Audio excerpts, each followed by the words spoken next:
Hello students, how are you? Good? Well, okay beta, today we will start with the chapter of class 7 and that is chapter 1, the tiny teacher.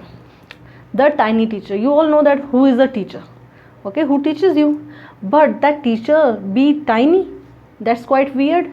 Well, here we are not talking of any regular teacher means a human being, no. We are talking about someone who teaches us something very important, but it is that person is not a human being. Then who it be? Well, what is the tiniest thing that you have seen? सबसे ऐसी छोटी क्या चीज़ है जो आपने आज तक देखी है? Well, a mosquito? No. A worm? No. Or a fly? No. What is more smaller than it? An ant. Okay, an ant is the smallest creature and it is also the commonest means which is the most common, which can be seen by most of the people, and we know that jo ant hai, it is one of those creatures. We see an ant every day in our life and most of the times. Then it is also the wisest means one who is very intelligent, one who has judgment, good judgment, good advice, or who knows what is right or wrong. So this ant is the most commonest, smallest and wisest creature, and today we will read that how an ant is the tiniest teacher. It is the how it is a teacher, what it teaches us. Well, first of all we will come to an ant's life and its features. ठीक है, तो सबसे पहले बेटा ant has feelers और antenna. एंट के पास क्या होता है? फीलर्स और एंटीना, वो उनके हेड पे होते हैं और उसका क्या करते हैं, वो बेसिकली वो एंटीना और जो फीलर्स हैं उसको यूज़ करते हैं टू टॉक और to communicate with other ants.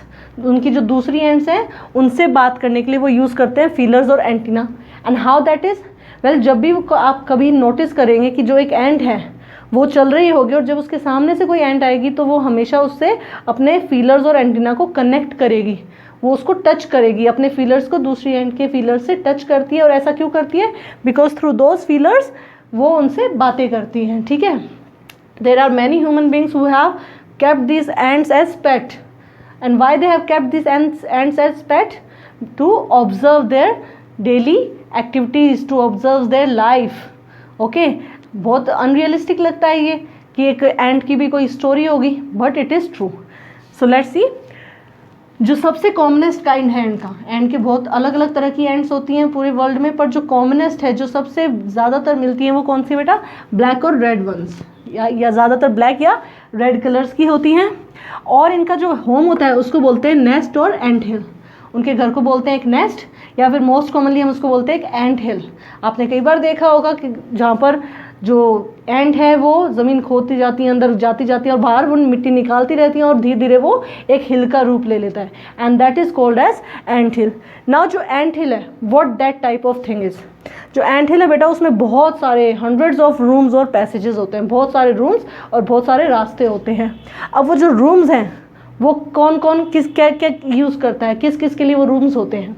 Well, कुछ रूम्स होते हैं वो क्वीन के लिए होते हैं, जहाँ पे वो एग्स ले करती है, एग्स देती हैं. एक क्वीन होती है उनकी, वो एग्स देती रहती है, तो कुछ रूम्स क्वीन ऑक्यूपाई करती है. कुछ रूम्स होते हैं जो नर्सरीज होते हैं, जो नए एग हैं, नए जो बच्चे हैं उनके लिए वो नर्सरी का काम करते हैं, उनके रूम्स होते हैं. कुछ वो रूम्स होते हैं जो वर्कर्स के क्वार्टर्स के लिए यूज़ होते हैं, जो काम करते हैं ना, जो वर्कर्स. अब जो ये एंड्स हैं इनके अंदर कुछ एंड्स होती हैं जो वर्कर का काम करती है, और वर्कर का काम क्या होता है? To search food. जो वर्कर है वो फूड को सर्च करता है. और अब जो ये वर्कर हैं इनके जो क्वार्टर्स हैं, कुछ रूम उसके लिए हैं, कुछ रूम हैं वो जो खाना ढूंढा गया, जो फूड है जो वर्कर्स ने ढूंढा, अब वो फूड को कहाँ स्टोर करेंगे, वो भी कुछ रूम्स लेंगे. एंड कुछ रूम्स होते हैं जो सोल्जर्स के बैरक्स होते हैं. नाउ एंड ऑल्सो है सोल्जर्स, और वो क्या काम करते हैं वो अभी हम बाद में देखेंगे. ठीक है, वो basically soldier is one who protects it's kind. तो ये जो सोल्जर्स हैं ये बाकी एंड्स को प्रोटेक्ट करते हैं और उसके यंग वंस को. तो कुछ रूम्स होते हैं जो सोल्जर्स के बैरक्स होते हैं. नाउ लाइफ पीसफुल, जो एंट की जो लाइफ है, इसलिए वो जो एंट की लाइफ है उसकी लाइफ बहुत पीसफुल होती है. क्यों? क्योंकि हमने देखा कि काफ़ी ऑर्गेनाइज्ड है सारी चीज़ें, किसके लिए कौन सा रूम, किसके लिए कौन सा रूम, और उनकी लाइफ वर्किंग्स भी वी विल सी लेटर. और इसलिए वो जो वर्किंग है, क्यों? क्योंकि लाइफ पीसफुल क्यों है बेटा? क्योंकि जो सोल्जर्स हैं वो कभी भी खाना ढूंढने नहीं जाते, जो वर्कर्स हैं वो कभी भी सोल्जर का काम नहीं करते, मतलब उनका काम डिवाइडेड है, प्रॉपरली डिवाइडेड है, एक दूसरे के काम में वो इंटरफेयर नहीं करते, वो अपना अपना काम करते हैं और इसीलिए उनकी लाइफ पीसफुल है, क्योंकि उन्होंने अपना काम शेयर कर लिया, ठीक है, उन्होंने अपना काम शेयर किया, प्लस वो एक दूसरे से फाइट नहीं करते। अब फाइट क्यों नहीं होगी? क्योंकि उनके वो एक दूसरे के काम में इंटरफेयर तो कर ही नहीं रहे, सब अपना अपना काम कर रहे हैं और इसलिए उनमें फाइट भी नहीं होती है। तो इस दो रीज़न की वजह से, because they share work very intelligently and brilliantly and also they never fight with other members of the group, that's why their life is quite peaceful. Now in these ants there is a queen, ठीक है, ये ends आई कहाँ से? तो इन ends में बेटा एक queen होती है जो कि सबकी मदर होती है, जो सबकी मदर मतलब जो एंट हिल है उसमें जितनी भी एंड्स रहती हैं उन सभी की मदर होती है वो क्वीन, और उसकी एज होती है around 15 years. Now just imagine an ant living for around 15 years. So इसलिए ये इनकी मदर होती है और वो जो क्वीन है, ठीक है, उसके होते हैं विंग्स, उसके विंग्स होते हैं। अब एंड्स में सबके विंग नहीं होते, सिर्फ क्वीन के विंग्स होते हैं, और ये विंग्स जब वो अपनी वेडिंग फ्लाइट के लिए जाती है तब वो उनको बाइट ऑफ कर देती है, काट देती है। अब what is wedding flight? Well wedding flight बेटा, एज दी वेडिंग मीन्स शादी, सो यहाँ पे वेडिंग फ्लाइट ऐसा नहीं है कि नॉर्मल शादी, but in this wedding night, this wedding flight, this happens on a hot summer day. कब होती है? Hot summer day. और उस दिन ये जो क्वीन है ये क्या करती है? ये अपना नेस्ट या एंट हिल छोड़ के आसमान में जाती है, हवा में जाती है। क्यों? ताकि वो एक मेल एंट से मिल सके या फिर एक ड्रोन से मिल सके। ड्रोन क्या होता है बेटा? It is a stingless bee, male bee. It is a drone is a stingless male bee, मतलब जिसके स्टिंग्स नहीं है वो वाला बी, मेल बी, ठीक है। तो वो या तो एक मेल एंट से मिलने जाती है या फिर एक मेल स्टिंगलेस बी से मिलने जाती है। और जब वो वापस आती है, उस मुलाकात के बाद जब वो वापस नीचे ज़मीन पे आती है तो उस दौरान वो अपने विंग्स को काट देती है और उसके बाद उसका सिर्फ एक ही काम होता है, that is to give eggs. उसके बाद वो और कोई काम नहीं करती, वो सिंपली एग्स देती रहती है। इसलिए कुछ रूम्स क्वीन के लिए होते हैं जिसमें वो सिंपली एग्स देती है और वो रूम्स एग्स के लिए यूज़ होते हैं। Okay, I hope this all becomes clear to you. Okay, now let's move to next part of this chapter. Now, as the queen laid eggs, well, when these eggs breaks, what will come out? Grubs. Okay, जब ये eggs जो हैं जब टूटते हैं तो इनमें से क्या निकलते हैं? Grubs. Now, these grubs, who will protect them? Soldiers. जो soldiers हैं, they guard these grubs. Workers feed them and clean them and also carry them daily for what?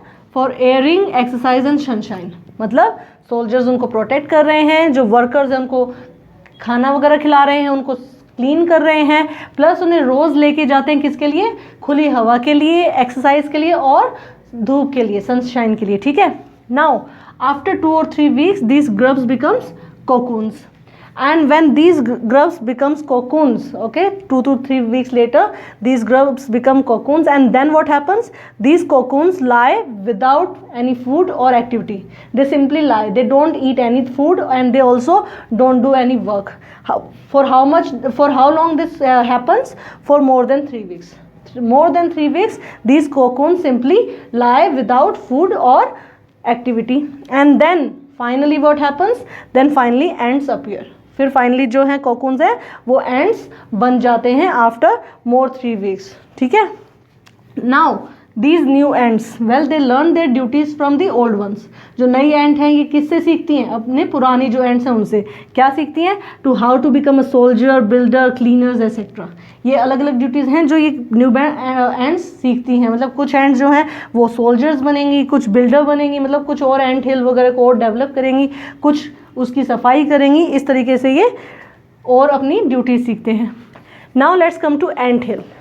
Now we know that ant hill is the home of ants, but apart from ants it is also home of other creatures. Other creatures जैसे क्या हो गए? Beetles, lesser breeds of ants और green fly. मतलब ant हिल में हमें ants के अलावा ये क्रिएचर्स भी देखने को मिल जाएंगे, beetles, lesser breeds of ants and green fly.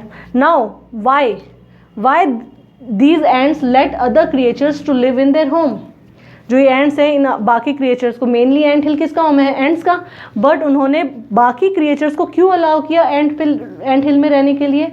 Well, क्योंकि उनमें से कुछ जो क्रिएचर्स हैं वो अच्छी स्मेल देते हैं जो कि एंड्स को अच्छी लगती है, प्लस कुछ अच्छा स्वीट जूस देते हैं और कुछ को वो एज अ पेट रख लेते हैं, जैसे ह्यूमन बींग्स रखते हैं ना डॉग और कैट को, सिंपली वैसे ही एंड्स भी कुछ को एज अ पेट रखती हैं।